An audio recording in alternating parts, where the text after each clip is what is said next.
দুরূদ শরীফ।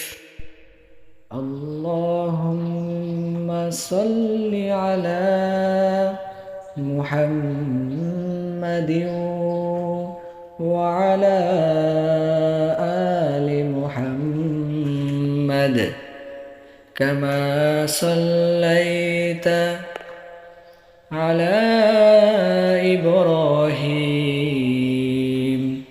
ওয়া আলা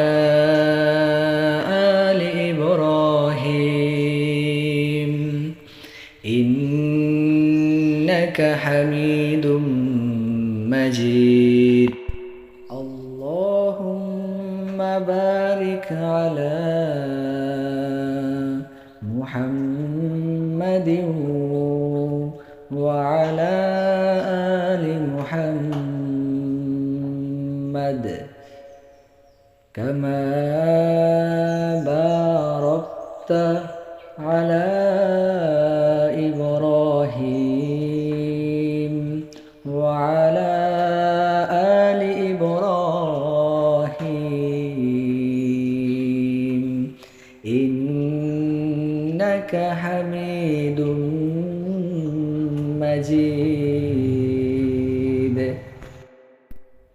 প্রিয় দর্শক, আশা করি ভিডিওটি যদি আপনার কাছে ভালো লেগে থাকে ভালোবেসে একটি লাইক কমেন্ট শেয়ার করে দিবেন এবং নিয়মিত আমার চ্যানেলের আমলি ভিডিও পেতে সাবস্ক্রাইব করে রাখবেন। প্রিয় দর্শক, আপনি যদি সহি শুদ্ধভাবে দুরূদ শরীফ পড়তে না পারেন, আশা করি আপনি অবশ্যই আমার ভিডিওতে সহি শুদ্ধভাবে বাংলা উচ্চারণ সহ দেওয়া আছে। আশা করি আপনি ভিডিওটি দেখে দেখে মুখস্থ করে নেবেন এবং এই দুরূদের উপর আমল করবেন। দোয়া করি আল্লাহ তাআলা যেন আমাকে সহ সকল মুসলমান মুমিন মুমিনাতকে এই দুরূদের উপর বেশি বেশি আমল করার তৌফিক দান করেন। সুস্থ থাকুন, ভালো থাকুন, নিয়মিত আল্লাহ তাআলাকে রাজি খুশি করার জন্য আমল করুন। আসসালামু আলাইকুম ওয়া রাহমাতুল্লাহি ওয়া বারাকাতুহু।